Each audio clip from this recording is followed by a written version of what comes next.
everybody, it's Kay. Hope you're doing well. So I wanted to come and share with you my book club's reading list for 2022. But before I do that, I want to give a very brief recap of what we have read thus far in 2021. So we started out the year with Small Great Things by Jodi Picoult, Between the World and Me by Ta-Nehisi Coates, The Care and Feeding of Ravenously Hungry Girls by Anissa Gray, Sold on a Monday by Christina McMorris, and then Black Lotus by Sil Lai Abrams. And that's where I have to pause because we just had this discussion. Y'all, we had that little winery lit with our discussion of this book because there was so much content to talk about in this memoir. Oh, it was excellent. I recommend it for book clubs because your discussion is just going to be really good on this book.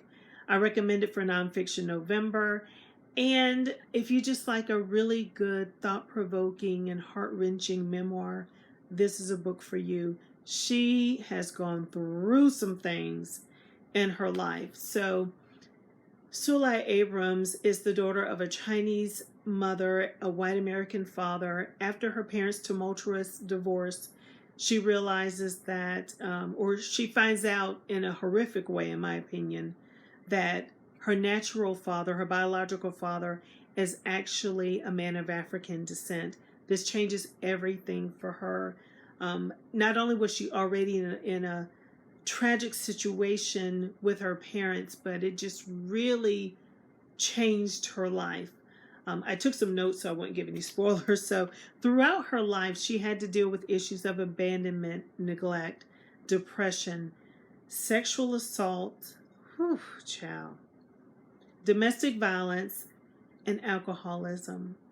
But one of the biggest tragedies for me in her life was, it's like a life lesson for us. It's like a reminder. Everyone is not going to have the capacity to love us in the way we want and need to be loved, nor do they sometimes have the inclination to love us. But what is most important is that we love ourselves. But what I could say about her, she suffered through her tragic childhood, a very, oh goodness, talk about a rebellious teenage stage in her life, a whirlwind career that really could have been something really big, but she has so much else to deal with in her life that even that didn't pan out in the way that it could have. But even in her lowest moments and in her brokenness, she had the audacity to survive and to tell her story and to share it with us, to inspire us and motivate us to keep pushing on. I saw on Twitter where she was dancing and celebrating the fact that she had finally received her undergraduate degree after all this time. So, and when we passed the phone around at book club so everybody could see the video, and we were all celebrating with her. We were like, yes, sis, you did that. Just so proud of her for overcoming everything that she's been through to get to the place where she is today. She is an activist and a feminist, and child, y'all look her up. Amazing that she could have gone through everything that she's gone through and be where she is today. Kudos to her.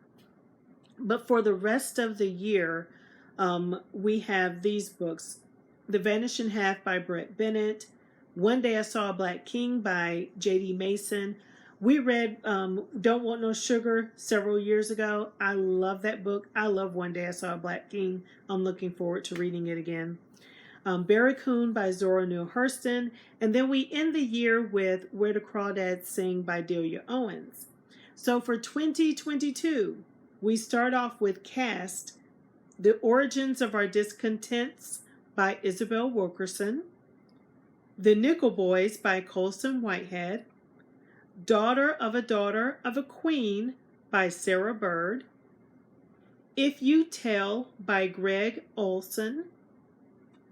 How the One-Armed Sister Sweeps Her House by Cherie Jones.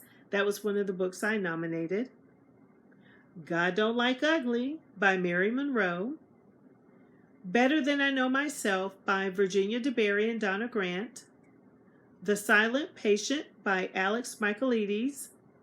And finally, last but certainly not least, The Son of Mr. Suleiman by Eric Jerome Dickey. And I think, and I could be wrong, but I think by reading this book, The Son of Mr. Suleiman, this makes Eric Jerome Dickey the most read author of our book club, because we read, what, 4 books in the Gideon series. So by adding this 5th one, I think he's the author we've read the most. So yeah, I'm looking forward to our reading year next year. That was an interesting list. We didn't have as many nonfiction as I thought that we might, because there were a lot of nonfiction books that were recommended, and I think the book by Greg Olson is the only, and Cast are the only 2 nonfiction books that we chose. So yeah, it's going to be a good year. Let me know if you've read any of the books that were mentioned in this video, and thank you all for subscribing and watching and sharing my videos. I really do appreciate it. Until next time, keep reading. Take care. Bye-bye.